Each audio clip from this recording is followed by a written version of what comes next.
지금 보시는 것은 1941년 5월의 유럽 지도입니다. 나치 독일은 이미 1939년에 폴란드를 침공해 점령하고 소련과 국경을 마주하게 되었습니다. 또한 1년 전인 1940년에는 덴마크와 노르웨이, 그리고 베네룩스 3국과 프랑스까지 정복해 프랑코 치하의 스페인을 제외한 서유럽을 완전히 장악했으며 1941년 봄에는 발칸반도까지 침공해 독일의 세력권하에 둠으로써 중립국 스위스와 동맹국 이탈리아를 제외하면 유럽 대륙 전체를 장악하고 있는 것이나 다름없었습니다. 유일하게 유럽에서 독일에 대항하고 있던 나라가 영국이었는데요.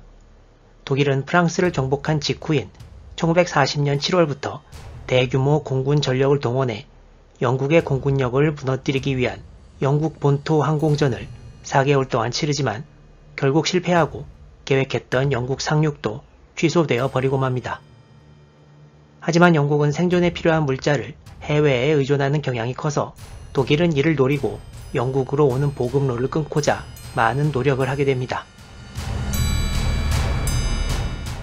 1940년경부터 미국이 영국에 보급하는 물자의 양이 크게 늘어났는데 대부분의 물자는 미국 동해안과 캐나다에서 배를 통해 대서양을 건너야 했습니다.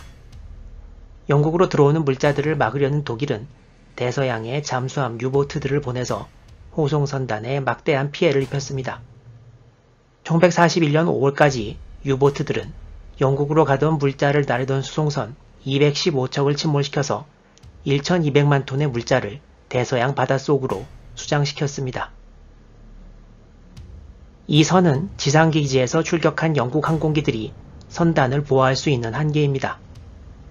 그리고 파란 점들은 독일 유보트에 의해 선단이 공격당하고 수송선이 침몰당한 위치입니다. 독일은 유보트들을 잘 이용해서 상당히 큰 성과를 거두고 있었던 것인데요. 영국으로 오는 수송선단 공격은 잠수함들만 맡았던 것은 아니고 수상함들을 적극적으로 이용하기도 했는데요.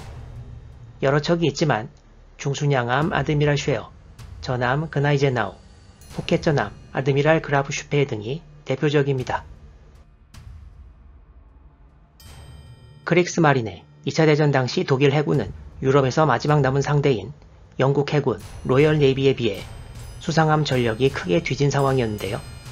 1935년의 영독 해군 조약에 의하면 독일 해군 군함 전체의 총 톤수를 영국 해군의 35% 선에서 제한하도록 되어 있었습니다. 그렇지만 1939년 4월에 히틀러는 이 조약의 파기를 선언하는데요.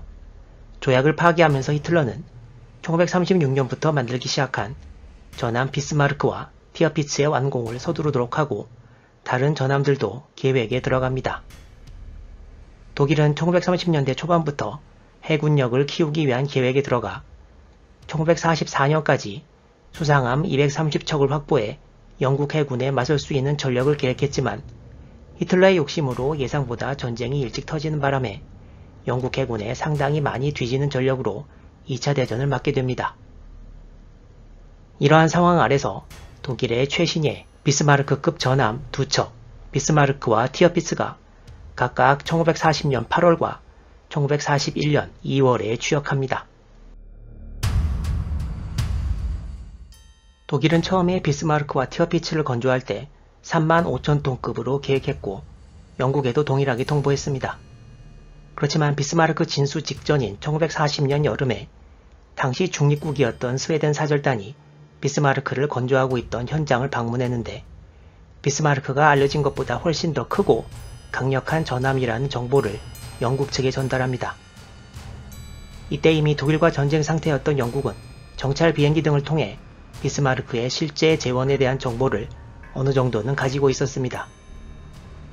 영국의 처칠 수상은 이러한 독일의 최신의 전함에 대해 걱정을 가지고 있었는데요.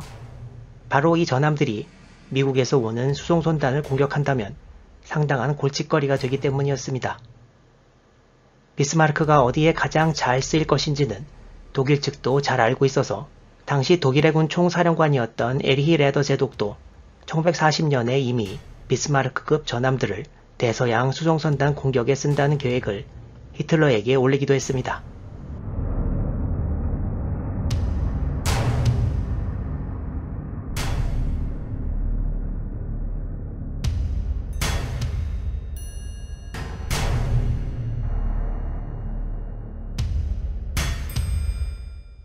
비스마르크 탄생 이전 세계 최대의 전함은 1920년에 취역한 영국 전함 후드이고 만재 배수량이 47,430톤이었습니다.